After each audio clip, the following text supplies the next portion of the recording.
Hello my lovely students, welcome to Ganit Vigyan. मैं हूं आपकी ट्यूटर शालिनी। आज हम नया चैप्टर स्टार्ट करेंगे, that is angles. This is chapter number 15। इस वीडियो में हम एंगल चैप्टर की इंट्रोडक्शन करेंगे, इसमें क्या क्या कंसेप्ट यूज़ होंगे, ताकि जब हम एक्सरसाइज करें तब हमारे जो क्वेश्चंस हैं वो इजीली सॉल्व हो पाए। तो let's start. First of all, what is angle? अब देखिए, एंगल क्या होता है कि जब आपके पास एक प्लेन है, दिस इज माय प्लेन, और इस प्लेन पे मेरे पास ये पॉइंट है, let's say this is point ओ। इस ओ पॉइंट से मैं दो रेज ड्रॉ करूं, तो एक मैंने ये रे ड्रॉ की, second one is this one. So ये दो रेज के बीच में जो ये गैप है, जिसको कि दो रेज आपस में कितने डिस्टेंस पे हैं when they have same initial point, it is called angle. Now मैंने यहाँ पे एक वर्ड यूज किया है रे। रे क्या होता है? एक ऐसी लाइन सेगमेंट जिसका एक एंड पॉइंट होगा और दूसरी तरफ आप उसको आगे जितना मर्जी एक्सटेंड कर सकते हो, यहाँ पे कोई भी एंड पॉइंट नहीं होगा। तो ऐसी लाइन सेगमेंट जिसका वन एंड पॉइंट हो उसको बोला जाता है रे।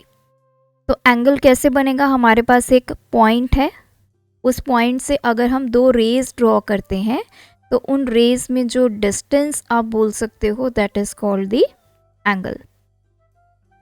ये जो पॉइंट है, पॉइंट्स को बोला जाता है वर्टेक्स, और ये जो रेज हैं दीज आर कॉल्ड आर्म्स। सो जो एंगल है वो वर्टेक्स और आर्म्स या फिर साइड्स की हेल्प से बनता है। तो अगर मैं इसको लेबल करूं, this is A, this is B, तो यहाँ पे ओ ए एंड ओ बी हमारी क्या है? आर्म्स या फिर साइड्स बोल सकते हो एंगल की, and O is the vertex. Second terminology आती है नेमिंग एन एंगल। अब आपको पता चला कि एंगल कैसे बनता है। अब एंगल को कैसे हम उसको बुलाएंगे कैसे? सो सेम उसी तरह की फिगर में ड्रॉ करूंगी। दिस इज ओ, यहाँ पे है point A, this is point B, this is the angle. तो एंगल को जब भी आपने रिप्रेजेंट करना है, हम एक सिंबल यूज करते हैं, this one, this denotes an angle. और जब एंगल को नेम करना है तो कैसे करेंगे? इसको हम एंगल ओ लिख सकते हैं, देन बी ओ ए ऐसे भी लिख सकते हैं, और एंगल ए ओ बी। तो तीनों टर्मिनोलॉजी हमारी सही है। तो आप किसी भी साइड से एंगल को नेम करना स्टार्ट कर सकते हो, जैसे मैंने किया है। बी ओ ए भी बोल सकते हैं इसको, एंगल ए ओ बी बोल सकते हैं। तो एंगल्स को हम एंगल, जैसे मैंने यहाँ पे ओ लिया है, इसको एंगल 1 ले सकते हैं, angle X, angle Y, angle Z, तो किसी भी तरह से एंगल को हम नेम दे सकते हैं। अब एंगल हमें समझ में आया। नेक्स्ट है measurement of an angle. Angle को मेजर कैसे करेंगे? एंगल को मेजर हम करते हैं डिग्री की हेल्प से। इसका जो स्टैंडर्ड यूनिट है एंगल मेजर करने के लिए वो है डिग्री। अब जैसे आपने बोला कि दिस इज 30 डिग्री, तो 30 degree, this angle is 30 degree. तो हमारे पास वैसे तो 3 यूनिट्स हैं एंगल को मेजर करने के। वन इज डिग्री, जो कि इस सिंबल से डिनोट होती है। सेकंड होता है मिनट, जो कि इस सिंबल से डिनोट होता है। सो जैसे मैंने लिखा 30 मिनट, तो 1 डिग्री जो है वो 60 मिनट्स के इक्वल होती। थर्ड हमारे पास यूनिट है सेकेंड्स, जो डबल लाइन से इस तरह हम डिनोट करते हैं, जैसे 30 सेकेंड। तो 1 minute is equals to 60 seconds. तो ये 3 यूनिट्स है हमारे किसी भी एंगल को मेजर करने के लिए। नेक्स्ट आ जाता है interior and exterior of an angle. किसी भी एंगल का इंटीरियर या एक्सटीरियर किसको बोला जाता है? सो हम एंगल ड्रॉ कर लेते हैं।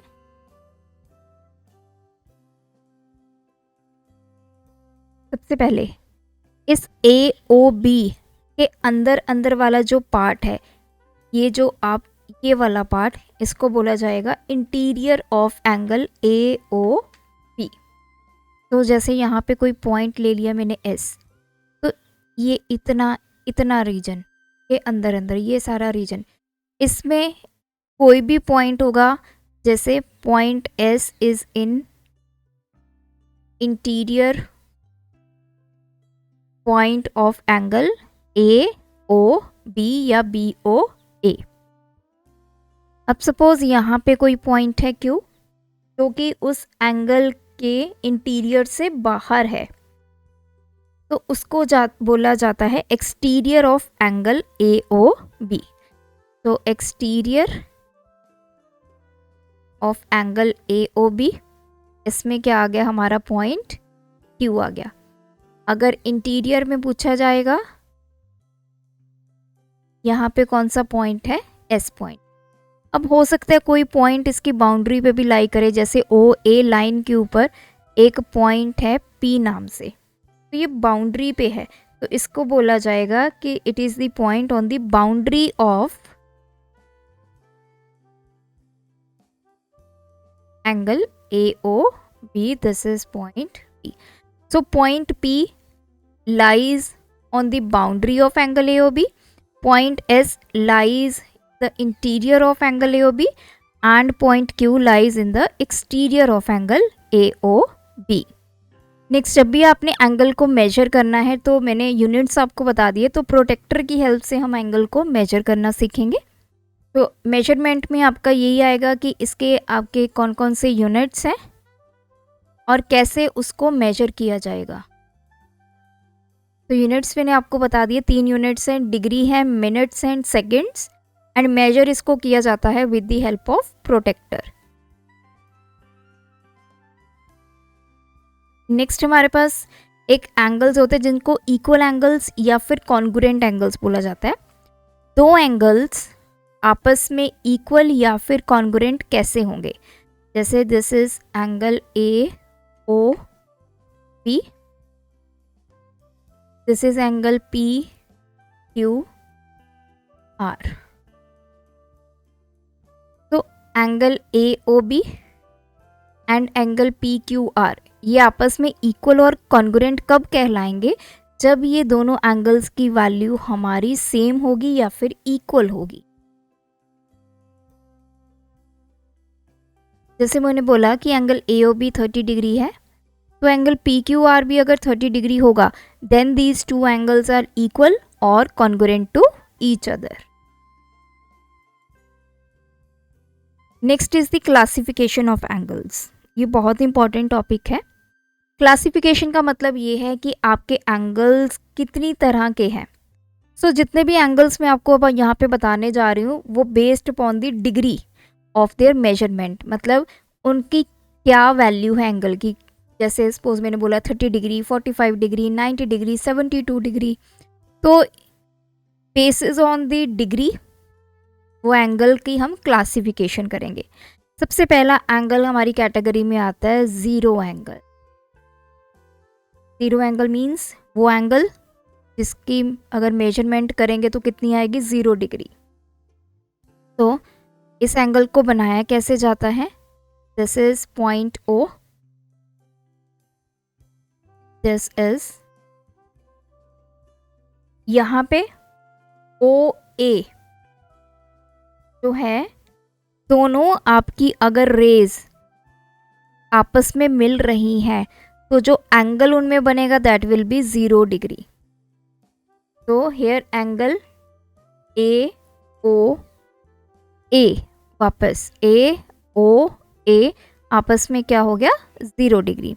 मतलब दो रेज में आपस में डिस्टेंस कुछ भी नहीं रहा, 0 डिग्री डिस्टेंस है या 0 डिस्टेंस है, तो उसकी डिग्री क्या होगी, 0 डिग्री होगी और उस एंगल को क्या बोला जाएगा, 0 एंगल।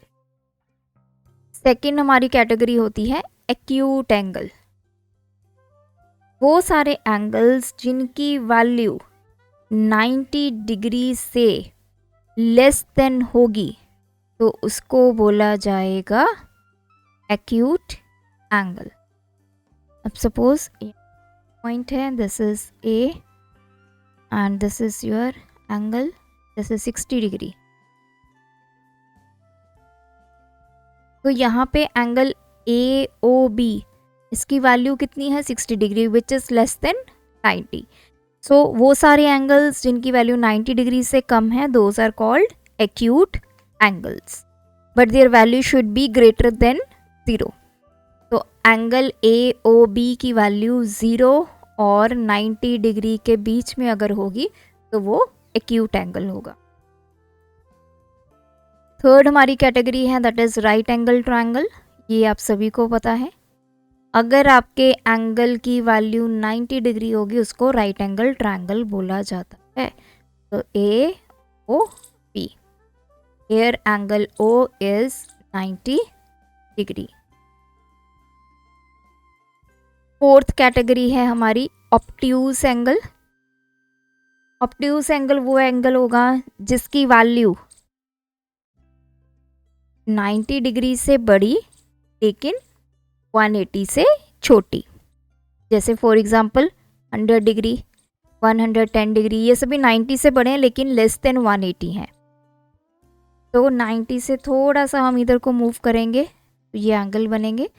जैसे ये 120 डिग्री है तो this angle is obtuse angle which is greater than 90 but less than 180 degree.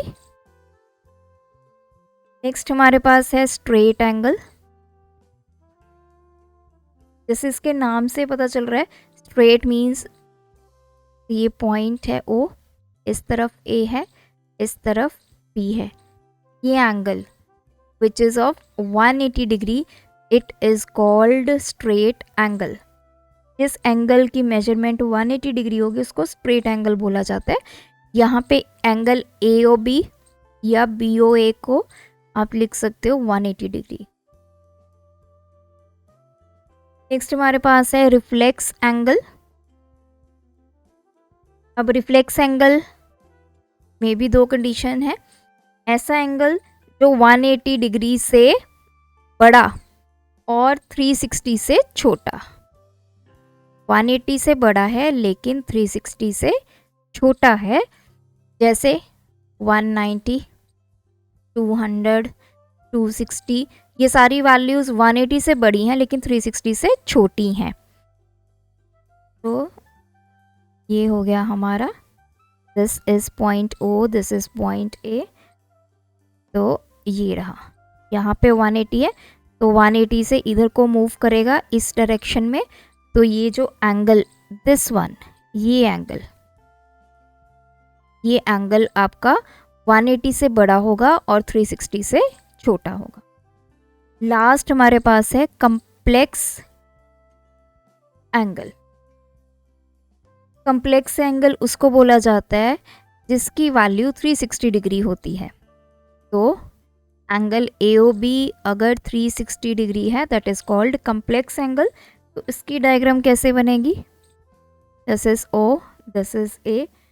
इसको आप जब भी रिप्रेजेंट करो तो इसको हम ऐसे रिप्रेजेंट करते हैं, सर्कल बना के एरो, मतलब ये घूम के एंगल यहीं पे आ गया और इसको बोला जाएगा कॉम्प्लेक्स एंगल। एरो लगानी ज़रूरी है, अदरवाइज ऐसे वाला एंगल तो हमने पहले भी पढ़ा है, this one, this is zero angle.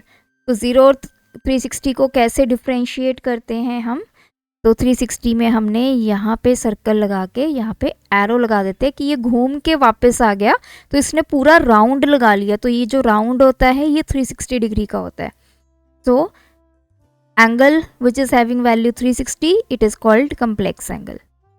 तो ये है हमारे एंगल्स की क्लासिफिकेशन। तो this is the basic topic जो आपके इन एक्सरसाइज में यूज़ होंगे। अगर आपकी कोई क्वेरी है तो आप कमेंट ड्रॉप करें। Thanks for watching. बढ़ाना है ज्ञान, फॉलो गणित विज्ञान।